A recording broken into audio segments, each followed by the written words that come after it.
Hello and welcome back to the Lion's Den. I'm your host Matt. As always, who else would it be? Maybe one day I'll have a co-host or even some guests on this little podcast. Anyway, let me begin by saying welcome to week 30. Woohoo! Balloons and confetti and stuff. If you're still listening to my podcast at this point, well thank you. It means a lot to me, and this little side venture I started this year is reaching at least some people. I've enjoyed it as a little side hobby as well, one that doesn't really take up too much of my time. So for this week, I've decided to shake up the formula a little bit. Everything you're hearing this week is scripted. I thought it would be an interesting experiment. I wanted to see if I can write something which sounds like myself, but is perhaps a little more coherent. You will have to let me know how you think it's going, and whether you like this style of content, or if the unscripted crazy ramblings were more enjoyable to listen to. I suppose something else I will need to learn is how to write a script that's 10 minutes long.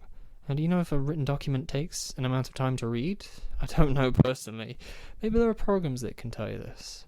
Either way, let's begin the episode with something that's a long time coming. Now, many of you may be familiar with a game series called Phoenix Wright Ace Attorney. My sister's obsessed with them. I believe she's played all of the mainline games and even some of the crossover titles as well. Years ago, I borrowed her DS copy for the very original game. The first one, and I never completed it. Not for lack of trying, mind you. Something just didn't click with me. I wasn't hooked. Many years later, my sister would go on to buy the 3DS remake of the original trilogy, and I thought it would be a good idea to buy it as well whilst it was still on sale. And there are the games sat on my first original DS, the red one, and then my new 3DS XL, in the lovely metallic blue colour nonetheless. I must have played the first case numerous times, constantly restarting the game every time I forgot to continue in the middle of the case. Now that I have a lot of free time on my hands, I took up the resolve to finally complete the first game. I had already completed the first 3 cases when I returned to my save file. I honestly remember them fairly well, most likely due to my repetition of them. The 4th case was new, perhaps one of the more interesting cases, involving an unknown killer, a complex plot, and the use of solving a case within a case. I enjoyed it. It was clever, and each conclusion felt more natural, as if I had put the pieces together without aid. A special 5th case that is then presented to you at the end, in quotation marks, of the game, takes a different turn. To me, it felt like the developers were trying out new technology and ideas they had. However, one case isn't a lot to let new ideas breathe. The game didn't utilise the new mechanics all too well, and often felt like they were shoehorned in just to show off. Not to say that the final case was bad, on the contrary, I rather enjoyed it. However, I feel it was a touch disappointing, after everything you've been through up until that point. I think I'll take a break before diving into the next game. While I enjoyed them, I'm not itching to play them. I don't have a compulsive need to sit down for hours reading through evidence and piecing together a coherent story of events. It does make me wonder why Zelda games have such a profound impact on me. When Skyward Sword HD was released, I was instantly captured by it. I'd play for hours each day, only breaking really to have a drink or get some food. This process has been the same for any Zelda game I've played, from Link's Awakening to Twilight Princess, Wind Waker, even the original Ocarina of Time and Majora's Mask on the 3DS. Now, I have heard that Phoenix Wright is involved in some fighting games, being a Capcom representative. I should perhaps look up that, to see what he's all about. I wonder what he would play like in Super Smash Bros. That's the interesting thing about Smash, is how each character plays. There is certainly some common ground, and many things translate between characters, but the overall feel of each character is something unique. Now, some of you may be a little upset by this, but I am a Falco main. I have certainly put the most time into learning him and how he plays, his best moves, the combos he can perform, as well as how to fight back against opponents. But I also used to play another character quite a lot, and this person is Young Link. Months back, almost a year ago now, I started seriously learning how to play this game. Before then, I was what you might call a casual. I did play 1v1s, but with no items and on legal stages, but I sucked. I knew nothing about what moves were good in each situation, I knew nothing about frame data or combos, I was a noob. I often played random. Naive me thought this would be an ideal way to learn the game. Play everyone. No, that's a bad idea. But people comment that my Falco or Young Link were good. with a little practice and skill, these two characters could possibly become my mains. So it was them who I decided to learn, and Falco was first. He was fast, agile, and had a good toolkit for beginners. Certainly he had a lot of potential as well. But I lost touch with young Link, my boy, my Zelda.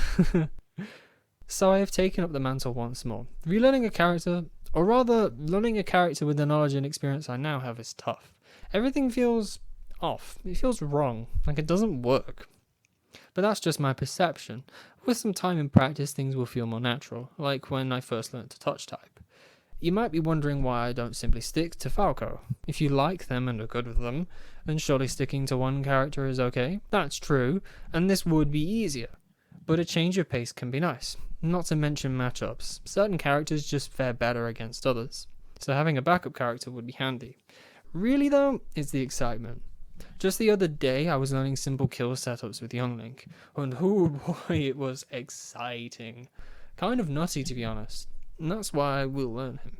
I won't forget Falco. That bluebird is for sure my first choice, but having an angry 10-year-old in green tights as a backup is always welcome. Are you ready to talk technology now? For the mumbo-jumbo jargon mess of words that only a number of people truly understand? Cool, I got a new microphone. Well, I got the same one I had before. You might have noticed that last week's episode sounded a little bit off. Now, essentially, the microphone was broken. And I also made a really weird recording setup that week, which didn't help. Whenever I record for extended periods of time, I would get these weird audio glitches in the recording. It would often sound like a subtle thump, as if I'd bumped the table whilst recording. I always made sure to stay fairly still while doing so. The problem also persisted on any computer and with any recording software, and I simply decided to edit the issues out.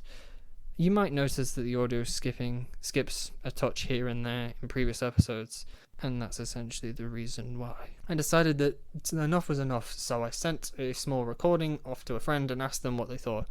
A friend told me then that it was most likely the microphone at fault. Damn. I'd have to try and get a refund months after I'd bought the product itself and was past the actual return window.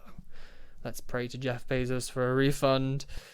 A short chat with a representative and boom, simple result. They would accept the item as faulty for a full refund. All I would need to do is return the item, which is easy enough.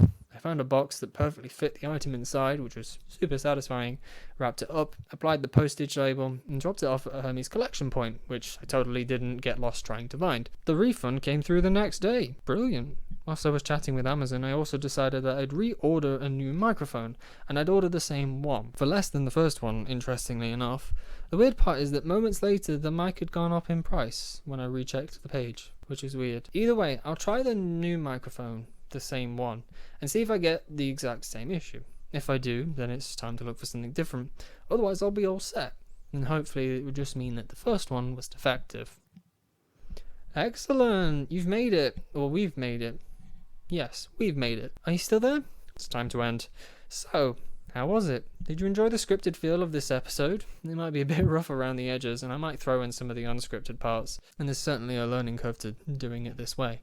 But if you think it's worth me trying again, I'll certainly do my best to make it better and better. So thank you all for listening, if indeed you still are, and I'll see you all next week. Bye!